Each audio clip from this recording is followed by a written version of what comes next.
কিছু কিছু সুন্দর কাজের পিছনে অনেক বেশি কষ্ট আর পরিশ্রমও থাকে। আজকের কেকটার জন্য আমার একটু বেশি প্যারা নিতে হয়েছিল, যেহেতু 23 তারিখের কেক, আপু 22 তারিখে আর্জেন্ট চাচ্ছিল, কিন্তু আপুর সময় নেই। আপু মানে আজকের মধ্যেই নিবে। আপুর সাথে সাথে আমাকে পুরো টাকা বিকাশ করে দেয়।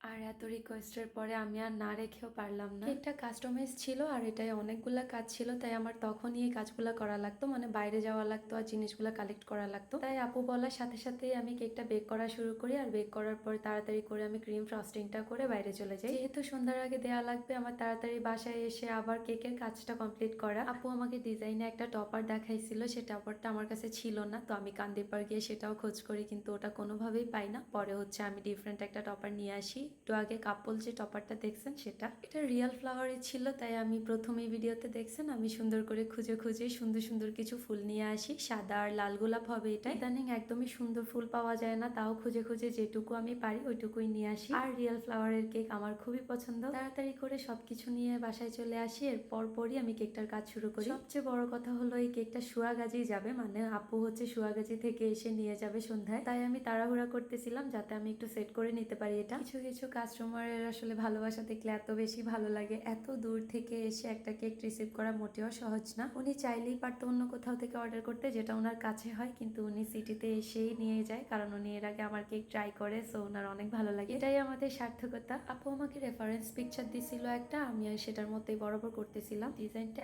এত বেশি সুন্দর, এত বেশি সুন্দর, আপনারা শেষ পর্যন্ত একটু দেখেন। করার পর আমার আর দিতে ইচ্ছা করতেছিল না। কিছু কিছু কেক মনে হয় সাজায় রেখে দিই, এটা না দেই। এই যে কাপল স্টিকারটা, এটা আমি নতুন আনছি। এই জায়গায় একটা লাভ হওয়ার কথা ছিল, কিন্তু আমি যেহেতু ওই টপারটা পাই নাই, তাই হচ্ছে আমি এই কাপল স্টিকারটা নিয়ে আসি। এই কেকটাতে কি নাই দেখেন, এটাতে নন এডিবল বল আছে, রিয়েল ফ্লাওয়ার আছে, ফন্ডেন্ট আছে, জিপসি আছে, এটার মধ্যে গোল্ডেন ফয়েলের কাজ আছে। সব মিলিয়ে এটার মধ্যে অনেক কাজ। আর এর মধ্যে হ্যাপি অ্যানিভার্সারি একটা টপারও আছে, যদিও ওই ভিডিওতে নাই। কিছু কিছু কেকের কাস্টমাইজ চার্জ একটু বেশি হয়, আর এই কেকটারও একটু বেশি ছিল। দেখতে যদিও মনে হয় যে এটার মধ্যে কি আছে, কিন্তু এখানে অনেক কিছু আছে যেটা বাইরে থেকে আমার কিনা লাগছে, করে আনা লাগছে। আর যে জিনিসগুলাই ইউজ হচ্ছে প্রত্যেকটাই অনেকটা এক্সপেন্সিভ, আর এক্সপেন্সিভ জিনিস ইউজ করলে তো দাম বাড়বে, সেটা যত সিম্পলই হোক না কেন। বেশিরভাগ সময় নন এডিবল জিনিসগুলোর প্রাইস একটু বেশি হয়। কেকটা করার সময় ভাবতেছিলাম এত দূর পর্যন্ত আপু ঠিকভাবে নিতে পারবে কিনা, এটা যদি পড়ে যায়। আলহামদুলিল্লাহ আপু সুন্দরভাবেই কেকটা নিতে পারছিল। তো এই যে আমি বাকি কাজটা করে ফেলতেছি, এটার বোর্ডের উপর কয়েকটা ফুল হবে, একটা ক্যালেন্ডার হবে,